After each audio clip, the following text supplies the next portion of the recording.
The Prophet, he recited the Quran. Quran didn't come down as one book. It came down in 23 years. Right? It was circumstantial revelation too. So people came asking questions and revelation came down on the Prophet, spoke the Quran, right? Recited the Quran. So what happened is every time the Prophet recited the Quran, he had companions which called writers of revelation. They used to write it down. And they used to do something else, which is memorizing it.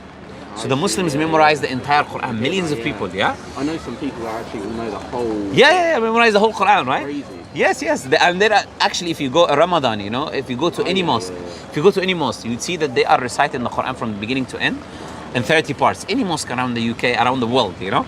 So what happens is this is the traditions that Muslims have. Whenever they pray, they recite a part of the Quran, which is a process of daily authentication from the time of the Prophet. Which means you cannot change anything. If you change it, you go to any mosque, people will correct you. Exactly. Say this is wrong, we know this is, we memorize it, what you're reciting is wrong. Do you get the point? That's true. And that's why this way is the way that Muslims know the Quran is the same thing the Prophet was reciting, right? Because it's millions of people, not one or two people you can change, it's millions of people. The second thing is I said that there is the written scripture. You have the Sana'a manuscript, top copy manuscript. Birmingham here, which is a manuscript that they have here, it is from the time of the Prophet himself, right? And it's in Birmingham Museum, you can go see it, you know. It's carbon dated to the life of the Prophet himself, you know. Really? And it is the same as we have today. Which is all of these are evidences that the Quran is preserved completely. While the previous scriptures, there has been additions, there has been alterations, there's been twists in the scripture, you know. So what we say is Allah sent Prophet Muhammad as the last and final messenger, and he sent the Quran with him so he can bring us back to the truth. Because those who change things in the other scriptures, how would you know what is right and wrong? You wouldn't. So the Quran is a criteria for you. Whatever agrees with the Quran, then we know this is actually true. It happened. Whatever disagree, we know that the people have changed, manipulated these things. Like there are things mentioned, evil things mentioned about prophets in the Bible, for example, in the Old Testament. We don't believe that. We believe prophets were righteous people chosen by God. If they did all of these evil things, then no one would want to learn from them, right? Because why would I take them as an example and learn from them if they're doing evil themselves, right? But prophets were the best amongst their people. And that's why what they taught is what people wanted to learn, right? So that's what Muslims believe. So the Quran will always bring you back to this idea, into what is correct and what is false. Also we have what we call the hadith, which is the statements of the Prophet, the tradition of the Prophet. You know, other religions, they have the problem of how, your interpretation of the Quran versus my interpretation of the Quran. Each person's interpretation, you know. When I speak to Christians, everyone has his own idea of Christianity. You get the point? But what Muslims have is something else. We have that the Prophet is the one who tells us how to understand the Quran. So we have literally his life, which is the hadith. Hundreds of thousands of narrations of people describing how the Prophet lived his life, how he practiced the Quran. So we can know how to practice the Quran. So for us, it's the Prophet and his companions. How did they follow the Quran is how we should follow the Quran. So no one can come and say, I understand it this way. We say, did the Prophet do this? The companions do this? They say no. We say, okay, then we don't accept it. No interpretation. Yes, your interpretation is irrelevant to us Exactly. because what the Prophet did is what is important, you know? You might have certain interpretations and things which are recent. Like for example, TV, things that didn't exist in the past. So what the scholars use the scripture to come into a ruling regarding these things, right? Should we deal with them? Should we not deal with them, right? But the main foundations, you have to go back to the Prophet, you have to go back to the companions. You cannot bring your own interpretation and what you think is true and bring it into the scripture, right? So what about you? Do you believe, does that make sense to you? What I'm telling you, does it make sense to you? So, yeah, because it's so original and it can't be changed or interpreted Yes. anyway. Yes. It's at its core, it's at the purest. Yes, exactly. And that's what makes it unique. And we say that each prophet brings evidences and signs to demonstrate that they are a messenger sent from the Creator, right? So these messengers don't just come and say, I'm a messenger for me. No, because anyone can make that claim, right? They also bring evidences to demonstrate that they are prophet and messenger sent from the Creator, you know? I'm sure you heard about some stories of other prophets doing certain things, signs to show the people that they are prophets and messengers of God, like Moses splitting the sea, all of these stories that you heard, right? So Prophet Muhammad also brought his own type of evidence to demonstrate to the people that he's a messenger coming from the Creator sent by Allah, right? So one of them was that this Quran cannot be imitated in the Arabic language. That people, if they try to bring something like it, they wouldn't be able, right?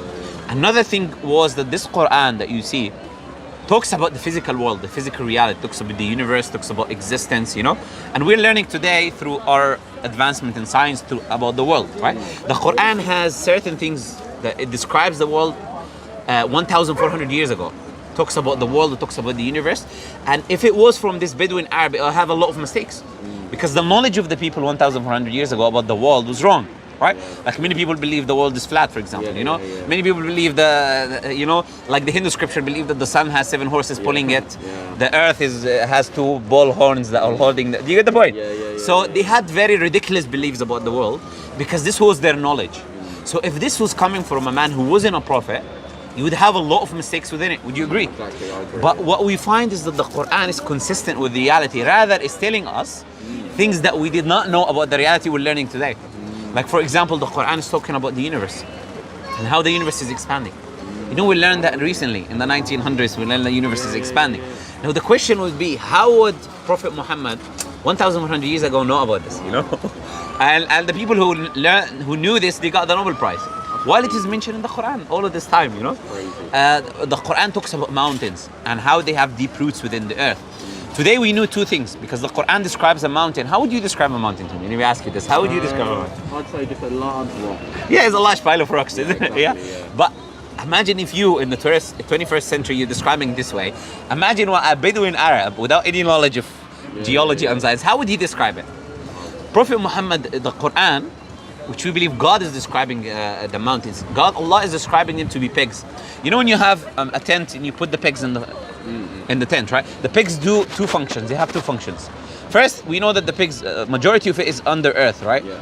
Is under the grass, is not above. There's only small part that is up. The second thing we know that is stabilizing the tent. That's why we use it, right? It's to stabilize the tent. Mountains exactly have these 2 functions as pigs do to a tent exactly. So the mountains have deep roots within the earth. Like Mountain Everest goes so deep in the earth, And the second thing is that mountains stabilize the earth. Because mountains push the what we call the crust. You have the crust, you have the upper mantle, you have the lower mantle. So the upper mantle is moving literally, and the crust is moving above. And when the crust moves, you have tectonic plates colliding and you have earthquakes. So when the mountains push the crust, there is less earthquakes taking place. Therefore, it's called isostasy. It's a scientific term for it. Isostasy, which is mountains are actually stabilizing there. How would Prophet Muhammad 1,400 years ago know about this? That's crazy. See, he wouldn't know about these things, right? And the Quran talks about other things like, embryology? The baby in the mother's womb, how is it developing stage by stage until it becomes a human being? Professor Keith Moore, who's a Christian embryologist, he studied the embryology in the Quran, and he said that he's a Christian, but he said Prophet Muhammad has to be a prophet sent by God. He said this information on embryology that we're learning today, at his time, in the late 90s, he's saying, how would this man know it if he was not a prophet of God? He would not know how we as humans develop in our mother's womb, stage by stage. You get the point? So all of these is what we call evidences and proofs. There's other evidences and proofs, right? But these are evidences and proofs to show that Prophet Muhammad is actually a messenger of God. Someone who is sent by the Creator to deliver this message to human beings and who has the authority from God. Because if he doesn't have authority, then he would not have evidences to substantiate his claim. Would you agree? I agree. Right. So if that makes sense to you, then why don't you become Muslim then? Well, I'm open-minded, so yeah. Yeah, it's good. Okay, if it makes sense to you, if you want to become Muslim, you can become Muslim now. Yeah, there is no problem. I'll tell you something. It's very easy to become Muslim. It's testifying that Allah is the one creator, the God that described to you. There's not a man or woman, not like his creation. And to testify that Prophet Muhammad is a messenger through the evidences that we talked about. And then if you say that, you become Muslim, literally, right? And because Islam is easy. Allah is sending this message because He wants people to get paradise. He wants people to get rewarded. And anyone who dies upon the Islamic faith is eventually going to enter paradise, right? So if you say after me, I testify. If you say after me, I testify. There is nothing worthy of worship except Allah. And I testify that Prophet Muhammad is His messenger and servant. You see, it's very easy. Now you say the same thing after me, but in Arabic. You say Ashhadu an la ilaha illa Allah wa ashhadu anna Muhammadan Rasul Allah. That's it, you're Muslim. Yeah. Let me give you a hug, no problem. Yeah, thanks a lot for this. So no problem. I'll give you a few books. I'll take your contact details as well. So we can teach you how to pray, how to do ablution, step by step, The most important thing I want to tell you is this: is take things step by step, right? Do not push two things, because if you have too many things in your mind, then you get confused. You get the point? Then it becomes overwhelming for you. I want you to take things step by step, right? So I'll take your number. I'll give you a book to read in the beginning, and then read the Quran while you do that. And a few of my brothers will contact you, right? Whenever you feel like it, you can come. We'll teach you how to practice the religion, everything like that. Can you give me the new Muslim guide? Is he here? Yeah. السلام عليكم. Oh, okay. He's happy for you. بارك الله فيك، جزاك الله خير.